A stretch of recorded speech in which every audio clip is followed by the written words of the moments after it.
Our other major story tonight, a break in the Unabomber case. FBI agents are searching the Montana cabin of former mathematics professor Ted Kaczynski. Just moments ago, we received these pictures of the suspect in custody, sitting in the back of a white truck. January 22nd, 1998, the Unabomber Ted Kaczynski pleaded guilty to avoid the death penalty.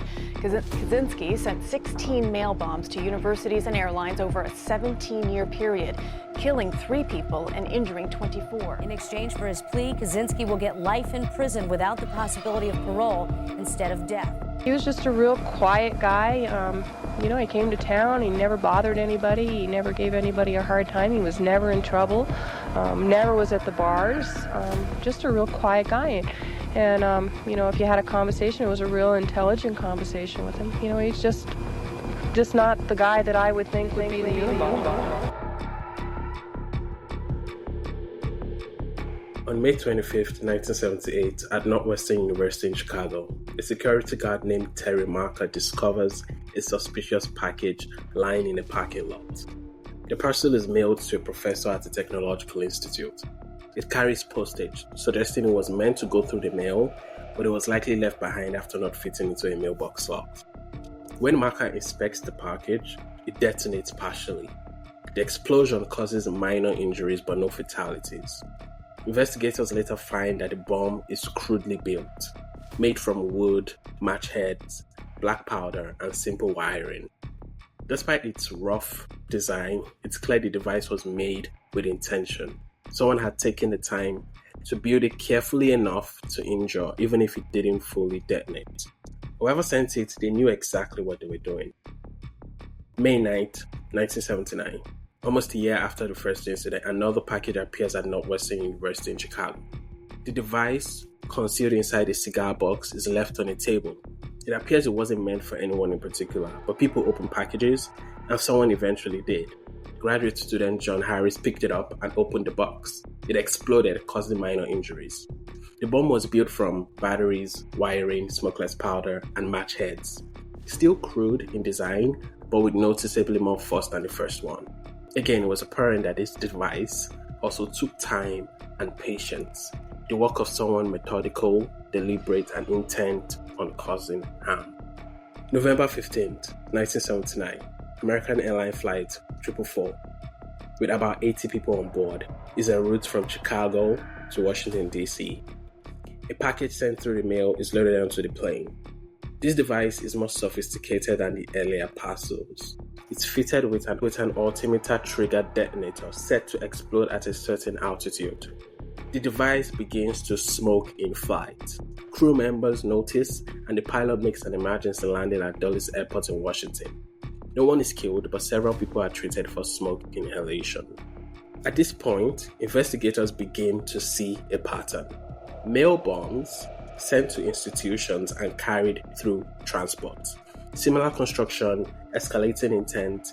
Authorities suspect they might have a serial bomber on their hands. 3 bombs in less than 2 years, all made from basic household materials, but each one more sophisticated than the last. Like whoever was building them was learning fast, improving with every attempt. The method stayed the same, packages sent through the mail, carefully constructed, built to harm. The FBI began connecting the cases, tracing similarities in wiring, materials, and design. They also noticed a small but consistent marking engraved into each device, the letters FC, which would later be identified as standing for Freedom Club. But who was behind these bombs, and what message were they trying to send? The answer wouldn't come for years. When it finally did, it pointed to someone no one expected. A Harvard-educated mathematician named Ted Kaczynski. Theodore John Kaczynski was born on May 22, 1942 in Chicago, Illinois. From a young age, he showed signs of exceptional intelligence. Teachers noticed he could grasp complex ideas easily and often walked far ahead of his classmates. He skipped the 6th grade and later skipped the 11th as well, graduating high school at just 15 years old. That same year, he was accepted into Harvard University on a scholarship. You see, for most people, that would be a dream. But I think for Ted, it marked the beginning of a quiet disconnection, a growing distance from the people around him and maybe even an early sense that it didn't quite fit into the system it was stepping into.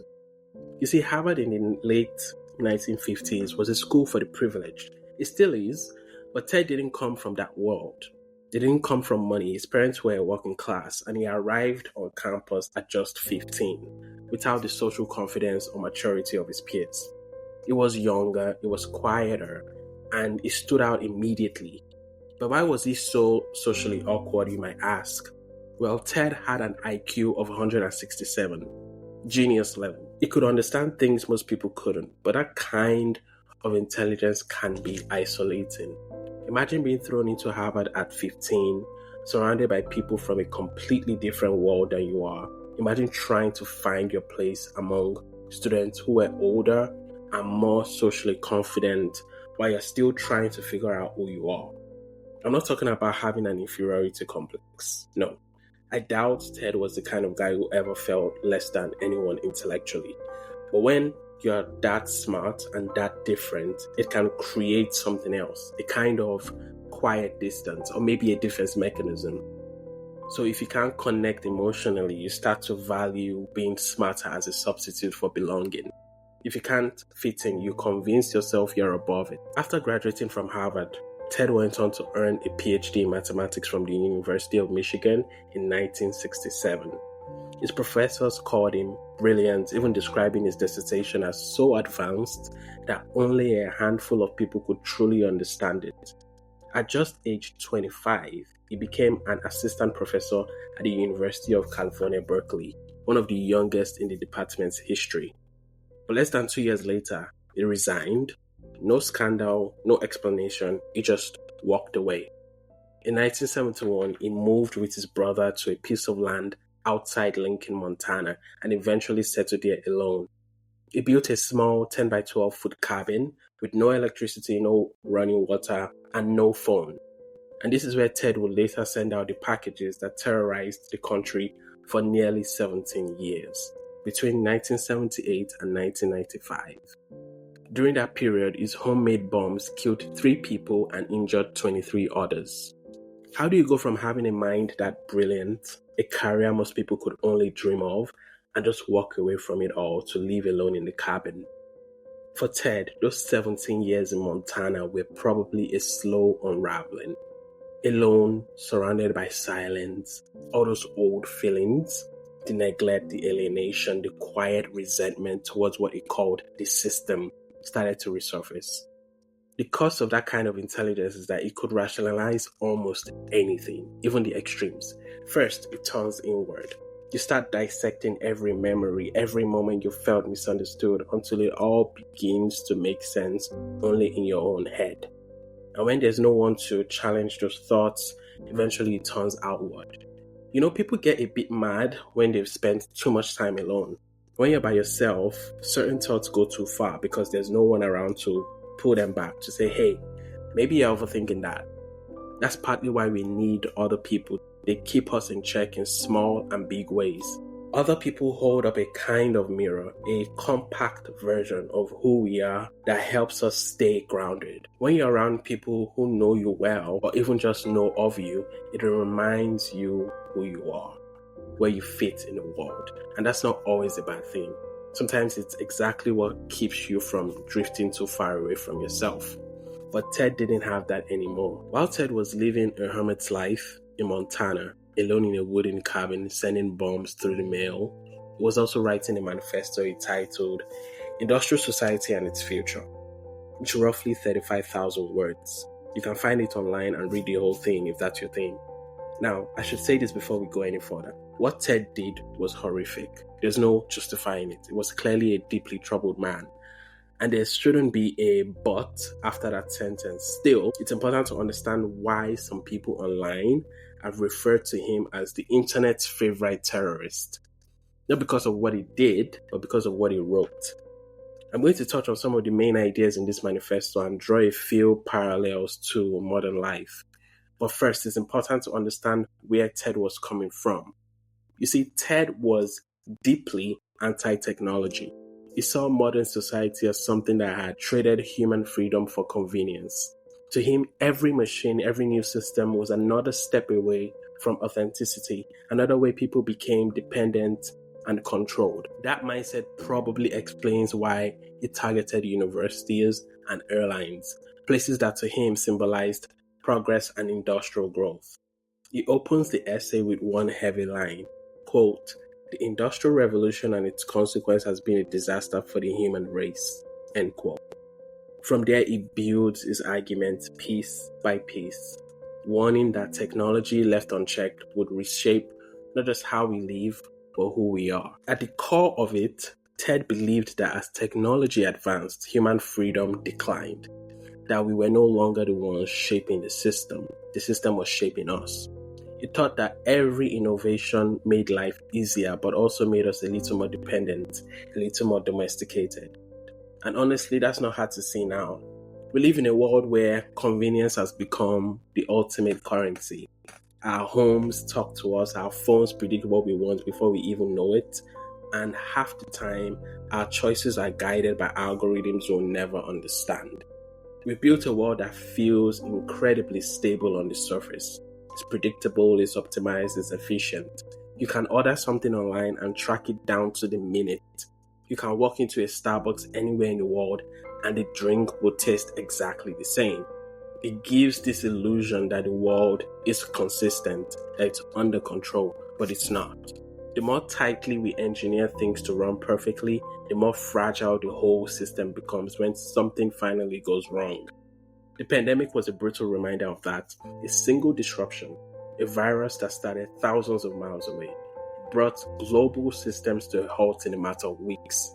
Flights stopped, economies froze, supply chains collapsed. All that predictability we took for granted suddenly disappeared. That's what Ted was getting at in his own extreme way. The more connected and automated a system becomes, the less it can tolerate chaos. Every part depends on another, so when one part fails, everything shakes. It's a kind of engineered comfort, a world that feels safe because it's efficient. But what we often forget is that efficiency comes at the cost of resilience. And when you lose resilience, you lose freedom. Ted saw that as the real danger. Not technology itself, but the quiet surrender that comes with it. The way we let the system tell us what's efficient, what's normal, what's necessary. Because once a system gets big enough, it doesn't need to control you by force. It just makes you too comfortable to question it. He wrote about this thing he called the power process. The idea that every human being needs to set their own goals and achieve them through personal effort. Humans love to feel that clear link between action and reward. In a simpler world, the process was built into everyday life. You hunt, you eat, you build, you rest, you fail, you try again. But in modern society, most of that has been stripped away or outsourced. Think about it, most of us don't really create anything from scratch anymore. We perform roles inside systems that already exist. You work, you get paid, but your effort is so far removed from the outcome that it barely feels real. So what happens is people start chasing what Ted calls surrogate activities, things that mimic the feeling of achievement but don't really satisfy it. Climbing the corporate ladder, optimizing your body, checking likes online. They all give you that brief sense of accomplishment without ever filling the void. And when you look around today, it's hard not to see his point. We are constantly busy, constantly optimizing, constantly trying to prove we're doing something. Back in the day, we'll call it ambition or hustle, but more recently, we started calling it what it really is, burnout. And that's where this whole thing starts bleeding into psychological suffering. Ted argued that this was inevitable in a system built the way ours is. If people aren't allowed real autonomy, real purpose, or real connection to their work, they start to break down internally. And we're seeing that now everywhere. Anxiety is through the roof, depression rates are climbing. Modern life creates this weird emotional dissonance.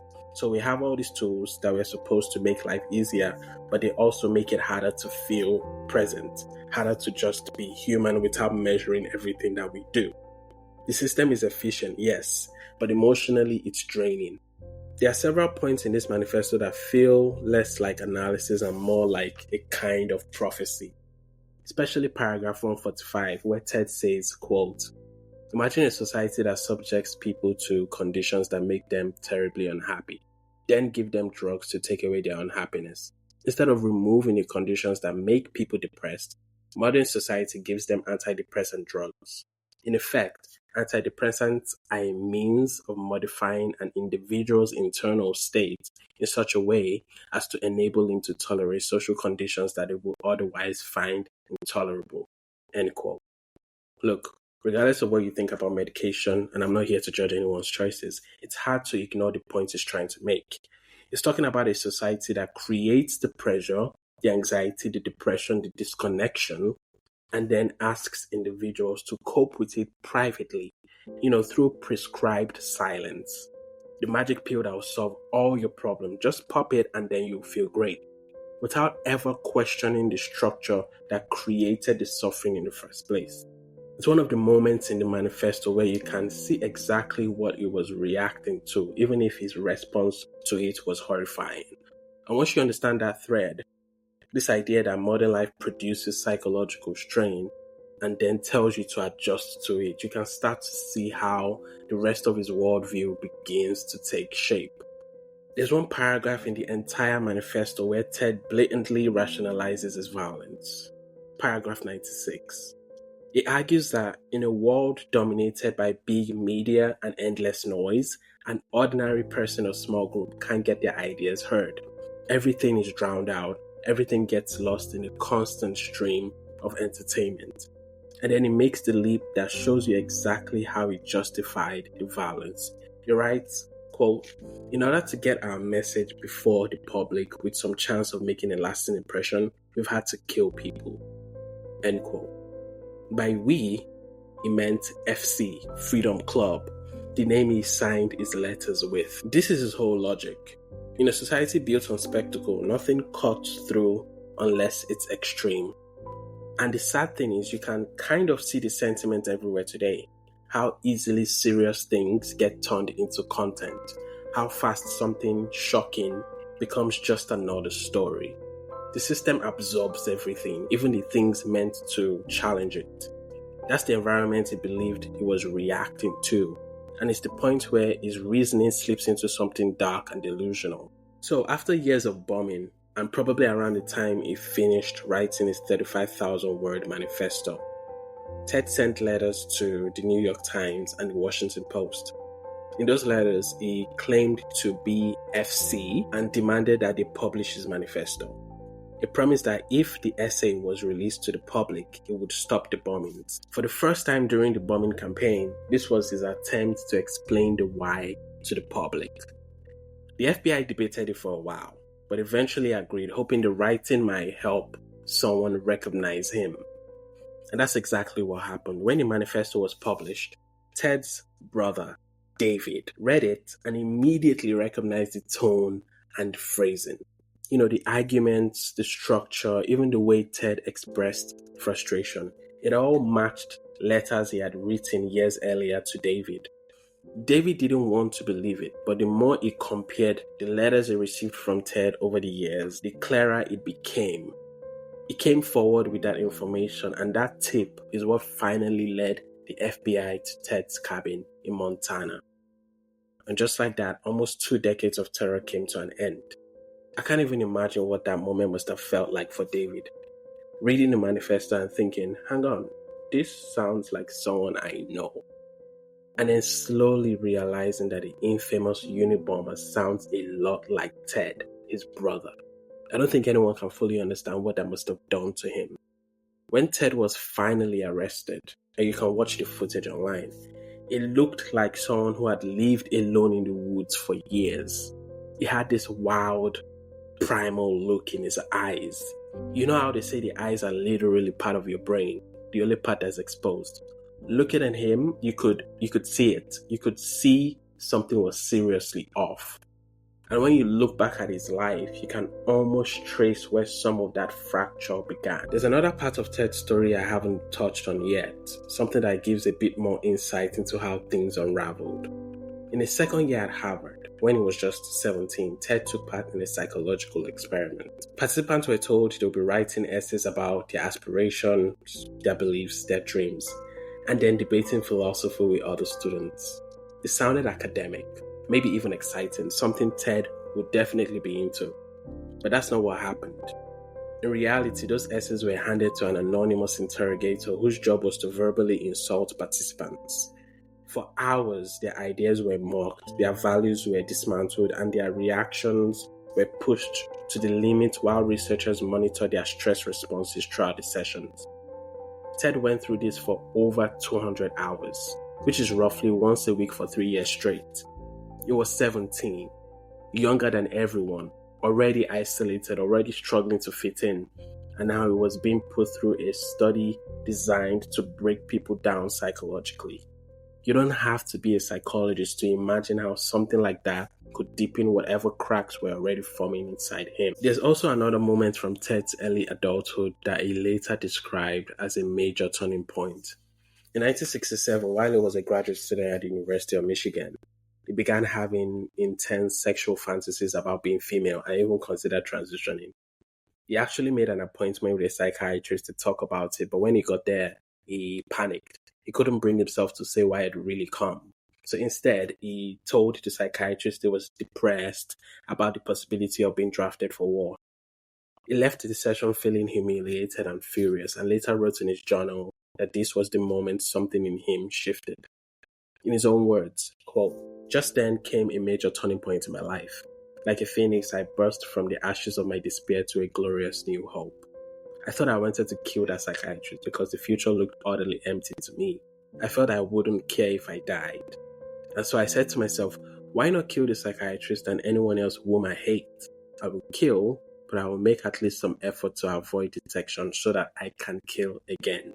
End quote. If you had to zoom in on one point where you can actually see the shift happening in real time, this is probably it. A routine visit to a campus psychiatrist becomes the place where he crystallizes the idea that violence could be a solution. That he could kill, avoid detection, and keep going.